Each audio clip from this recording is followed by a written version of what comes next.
Kemudian yang hilang, ini juga perlu ada penyelesaian. Jadi ada desa yang hilang 29 karena terbawa longsor atau terkena banjir. Di Aceh paling banyak yaitu 21 desa kampung yang hilang. Di Aceh Tamiang, Nagan Raya, Aceh Tengah, dan Gayo Luas. Sumatera Utara ada 8 desa yang hilang, khususnya di Tapsel dan Tapeli Tengah. Nama-nama desa juga ada di sana. Dan di Sumatera Barat alhamdulillah tidak ada desa yang hilang. Ini juga perlu penyelesaian, relokasi dan juga administrasi pemerintahan desa nantinya. Kemudian untuk jumlah korban pengungsi, sebagaimana data, untuk di Provinsi Aceh ada 12.144. Yang terbanyak adalah di Kabupaten Aceh Utara, 5.197 yang masih ada di tenda. Kemudian diikuti Aceh Tenggara, Aceh Tamiang, kemudian Aceh Timur, Bener Meriah, Biren, Gayo Luas, kemudian di Lok Semawe dan Nagan Raya. Untuk di Sumatera Utara, 850 yang masih mengungsi di tenda. Seperti diketahui bahwa beberapa hari yang lalu di Tapanuli Tengah terjadi banjir lagi. Dan dari 18 kabupaten kota tinggal di Tapanuli Tengah yang tinggal di tenda sebanyak 850. Sementara 17 kabupaten kota lain tidak ada yang tinggal di tenda. Untuk Sumatera Barat, pengungsi yang masih tenda dalam catatan kami dan sudah kami ngecek seluruh kepala daerah yang ada, itu sudah nol alhamdulillah. Tidak ada lagi yang tinggal di tenda. Kemudian kalau kami melihat dari polanya, hampir sama di Aceh, Sumatera Utara, dan Sumatera Barat. Di daerah dataran tinggi, umumnya yang terjadi adalah longsor. Karena hujan yang sangat lebat, longsor ini mengakibatkan jalan yang terputus, jembatan yang rusak. Di samping ada beberapa daerah memang juga ada banjir, terutama yang di sungai. Kalau kota-kotanya sendiri, baik kota Aceh Tengah, Takengon, kemudian Gayo Luas, Bener Meriah, Aceh Tenggara tidak terdampak, tapi mereka terkunci. Itu yang membuat waktu itu awal-awal kesulitan logistik. Di daerah pegunungan ini hampir tidak pernah ada sekian puluh tahun bencana seperti ini, sehingga sistem logistik mereka itu mungkin 3 hari saja mampu. Itu yang terjadi di Takengon, saat itu sempat akan terjadi demo karena kekurangan logistik. Dan kami sudah koordinasi dengan Bapak Mentan, Kepala Badan Pangan Nasional, dan juga Bulog dan Antara, agar stok pangan logistik belajar dari kasus ini, agar di stok selama 3 bulan. Dan ini Pak Bulog terutama beras, sudah minyak goreng, itu dikirim secara bertahap untuk kekuatan 3 bulan. Sumut sama, itu juga di daerah-daerah pegunungan, khususnya di Tapanuli Utara dan Humbang Hasdutan.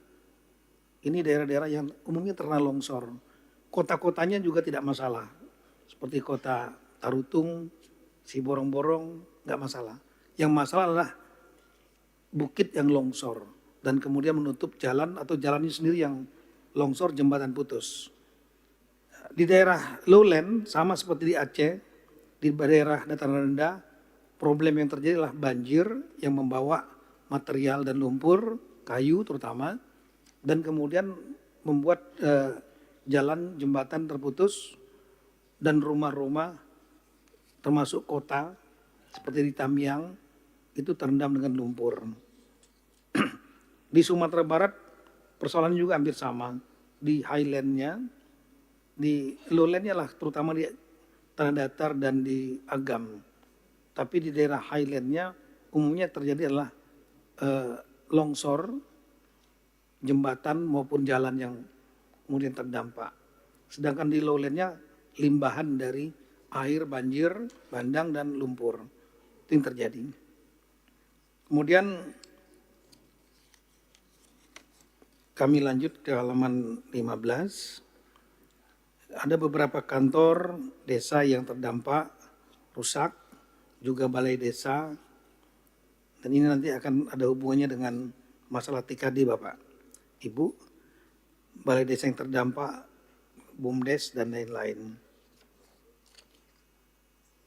Kemudian yang hilang, ini juga perlu ada penyelesaian. Jadi ada desa yang hilang 29 karena terbawa longsor atau terkena banjir.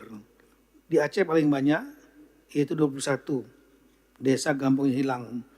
Di Aceh Tamiang, Nagan Raya, Aceh Tengah, dan Gayo Luas. Sumatera Utara ada 8 desa yang hilang, khususnya di Tapsel dan Tapeli Tengah. Nama-nama desa juga ada di sana. Dan di Sumatera Barat alhamdulillah tidak ada desa yang hilang. Ini juga perlu penyelesaian, relokasi, dan juga administrasi pemerintahan desa nantinya. Karena desa yang hilang itu nanti kita akan bangun kembali atau dihilangkan dalam administrasi pemerintahan. Kemudian menghadapi bencana tersebut dan dampaknya, semenjak dari pertama pemerintah telah melakukan mobilisasi. Langsung di bawah pimpinan Bapak Presiden, semua kementerian, lembaga hadir, mulai dari TNI 39.216 personel, Polri 7.465 personel, BNPB, Basarnas, kemudian juga Kementerian PU, Kemensos, Kemendagri, Tisaintek, saya ulangi, Kemendikdasmen paling banyak juga di sini. Kemudian Kementerian Keuangan, IMIPAS, ya Kemendikdasmen juga timnya Pak Prof. Abdul Mufti juga sangat banyak turun ke sana. Kementerian Perhubungan, Kesehatan, KKP, bahkan menggerakkan kadet-kadet atau taruna dari Unhan, Badan Pusat Statistik, Badan Cyber, Sandi Negara, IMIPAS, itu menurunkan personelnya. Nanti ada jumlahnya. Kemudian untuk peralatan, saya ulangi, jumlah totalnya adalah 90.109 personel yang dikerahkan. Mulai dari awal sampai dengan pada saat masa darurat. Kemudian untuk alutsista yang dikirim dari TNI itu sebanyak 80 unit, baik pesawat, kemudian helikopter, kapal, sebagaimana dalam data. Polri juga mengirimkan 17 unit, mulai dari pesawat, helikopter, dan kapal. Alat berat juga dikerahkan sebanyak 2.185. Di Aceh ada 1.358 ekskavator, beko, dan lain-lain. Yang paling banyak adalah di Tamiang dan Aceh Utara. Kemudian di Sumatera Utara yang terbanyak adalah di Tapeli Tengah dan Tapeli Utara dan Tapeli Selatan. Memang central point untuk di Sumatera Utara inilah di daerah sekitaran itu, Tapanuli Tengah, Enclave Tapanuli Tengah, Taput, Tapsel, Sibolga. Itu yang paling utama sekali. Kemudian untuk di Sumatera, total di Sumatera Utara ada 410 alat berat, Sumatera Barat 413 alat berat. Titik sentral yang paling utama lah Kabupaten Agam. Kemudian juga Padang Pariaman, Tanah Datar. Kota Padang sudah bisa kembali dengan normal. Kemudian semenjak Satgas dibentuk pada tanggal 8 Januari, ini kemudian kami sudah melaksanakan rapat sebanyak 24 kali. Ini untuk mempelajari peta masalah, rapat bersama dengan seluruh bupati wali kota melalui Zoom meeting, satu persatu kita petakan masalahnya, dan kemudian ada variabel yang nanti akan kami sampaikan. Kemudian juga langsung turun, selain Zoom meeting, tatap muka langsung ke Aceh dengan satu-satu dialog dengan para bupati, wali kota, gubernur, wakil gubernur untuk DPRD juga, dan Forkompinda untuk memetakan betul masalah-masalah yang ada di tiap-tiap kabupaten dan kota. Itu tanggal 10 Januari. 12 Januari kami juga dengan Satgas, kami dengan seluruh Wakas Satgas, turun juga rapat langsung dengan Forkompinda dan seluruh bupati wali kota se-Sumatera Utara, 33. satu-satu memetakan masalah mereka. Dan kemudian belanja masalah juga dilakukan di Sumatera Barat tanggal 13 Januari, lengkap juga dengan Forkompinda, seluruh bupati wali kota. Dan setelah itu masalah-masalah itu kami rekap dan kami sampaikan dalam rapat Satgas tingkat menteri dan pimpinan lembaga tanggal 15 dan tanggal 26 Januari, 2 kali.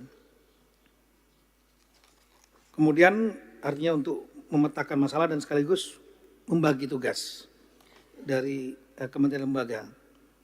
Peninjauan lapangan semenjak November dan Januari dan seterusnya ini untuk melihat masalah di lapangan. Betul-betul kita mengetahui real apa yang terjadi sesuai dengan laporan dari tiap-tiap daerah maupun dari sumber-sumber lain dari kepala daerah. Ini dilakukan oleh semua Satgas, kami, kemudian Wakasatgas, dan semua rekan-rekan menteri yang tergabung dalam Satgas semua turun.